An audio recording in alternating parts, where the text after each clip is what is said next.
Hey guys, I'm Greg. Welcome to Greg's Beer Reviews. Let's go see what's in the fridge today.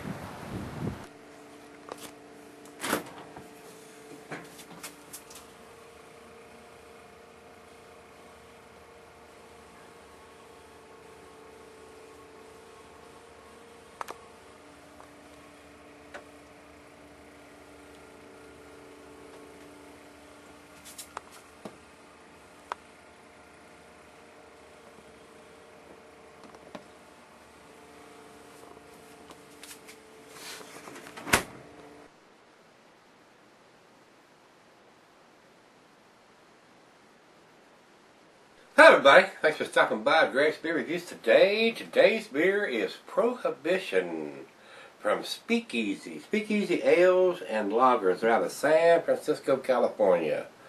I don't think I've had anything from these guys before, guys. This is an American Amber / Red Ale, coming in at 6.10 ABV. It is, like I said, this is an American Amber / Red Ale.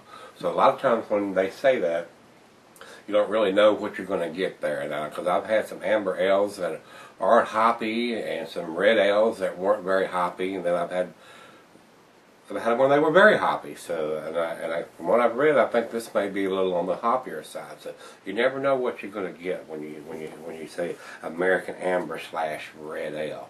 It could be a little more on the caramel side, a little more on the nuttier side. To me, anyway, that's just what I think. The food pairings of this, the cheese is a sharp blue, cheddar, and the meat is beef, poultry, and fish. The glassware is a pint, Beckerstein, the mug, tumbler. I got the tumbler, the pint glass today, guys. The beer is not recommended for extended cellaring. 6%. 6% is going to keep a little while, not very long. But the idea here is if they're trying to present a hoppy or a hop-forward beer, you don't want to cellar because it will lose some of its hoppiness. It says here, during Prohibition, the masses were forced underground into the speakeasies. Hidden within the streets of the city, friends gathered where music played and drinks were poured. Probably a lot of people went to jail over that too. That's crazy. Oh well, let's get the cap off of this and see what this is about, guys. Nice cap. That'll end up on the green fridge down there. Right. It's already showing some foam in there, so this tells me it's pretty carbonated. I can see the bubbles streaming up on there. So we're not going to give this too aggressive of a pour. Well, let's see what we get here. Alright guys, it's in the glass. Definitely on the reddish tint there. Definitely looks like a red ale. Fair amount of carbonation going up. The way it looked there, I thought it was going to pour a giant head, but it did not. Looks very good in the glass. A lot of bubbles streaming up. Very reddish in color there, guys. Fairly clear too. I can see the light bulb right through there. Just a slight chill haze on it, looks like. Let's get a nose on it. Wow.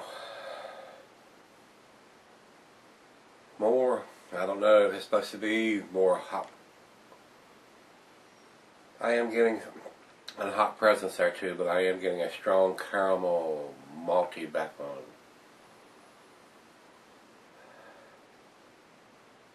Very sweet smelling. And like I said, the stuff is imprinted on the bottle on this one, just like a Stone or some of the others that do this silk screening of the print on there. It's actually not a label or anything. And I don't see any kind of dating here on the label. That may be something digitized on there. A lot of condensation on there right now. We'll check here at the end of the review and see what we got. Looks very good. Smells very tasty. I'm not getting a super big hot presence on the nose. Smells more of a nut brown to me, or a brown ale. About caramel toffee nuttiness. Well, let's give it a hit. Cheers, everybody.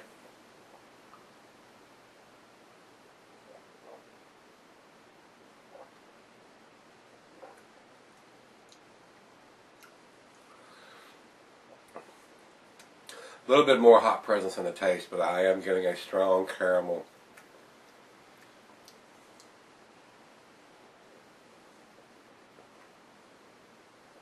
A strong caramel toffee.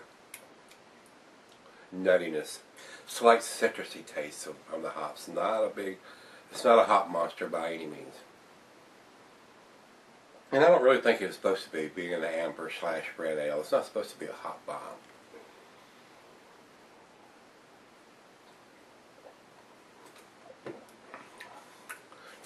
Very pleasant. I like it. We're going to let it warm up. It's 40 degrees right out of the fridge and see where this ends up. See if it's going to be an A beer. Can we get 2 A beers in a row here, guys? No. Stick around. Be right back. Hey, guys, I'm back. Got just a little left in the glass here. Maybe just a tad more.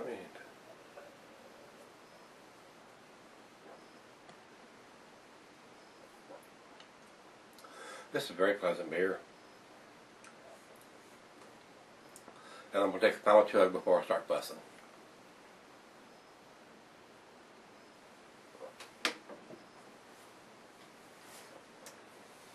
Very nice, very caramelly, toffee. Just a hint of citrus there. But I don't know if it's what they're wanting me to taste. I looked at the bottle here, and they have enough money to even put little eyes on the neck of the bottle here. But everything is painted on the bottle, and there is no date on the bottle. I got a problem with that, guys, even though it's not a hoppy beer, but how in the hell do you know what year it was produced? So, as far as I'm concerned, guys, this is a pretty tasty beer. Normally it's going to be an A beer, but I don't know if their intention is to be more hop forward than what it is. Without a date, how would I know whether it's if I'm missing hops or not? So, I'm gonna start getting more. I probably don't want to hear this. I'm gonna probably start getting more stricter on what should have a date and what not. This is a red ale, American Amber / red ale. It's not critical if it's not a hoppy beer, but what if it is? How would you know? Even if it don't even have a year on it. So, guys, it's a fairly tasty beer if you're looking for something toward. This reminded me more of a brown ale because of the caramel toffee taste that I was getting instead of a red ale, amber ale. So, guys, I'm gonna give it the 7. It's a B+. It would probably been an A- if it had a date on it, but it's a B+ beer. I just like to see these guys. If I can afford to have the bottle silkscreen, the labels on there, and not even have a label on them, I think they can afford to have some kind of dating machine that they could stamp on those bottles. Since I'm sure they're printing these way up in ahead of when the beer is produced, but some kind of yellow dating right here where you can see it would be awesome on that, guys. And putting it on a carton in a case or whatever, it doesn't work. I only bought one of these. It's always on the shelf there, and that's how a lot of these beers are bought. So, with that being said, Rate Beer has 94 overall and 99 in the style, so damn impressive numbers. It's just a shame we don't know how old the beer is. I don't know what else to do other than just keep doing what I'm doing and fuss when I think I need to fuss and get up on that soapbox. And I think I need to get up on this one and say we need a date on the bottle somehow. I think Stone is even doing it now with their silkscreen. We're getting a date now. So I know it's an expensive thing, the guys, but it's got to be done. It has to be done because we want to drink your beers fresh and not when they're old and we're tasting stuff we shouldn't be tasting and stuff we want to be tasting is faded away. So that being said, guys, if you've had this, give me some comments back on this one. As always, rate, comment, subscribe, and maybe tomorrow's beer will have a damn date on it. Damn, I sure hope so. Let's look in the fridge and see if it does. See you then.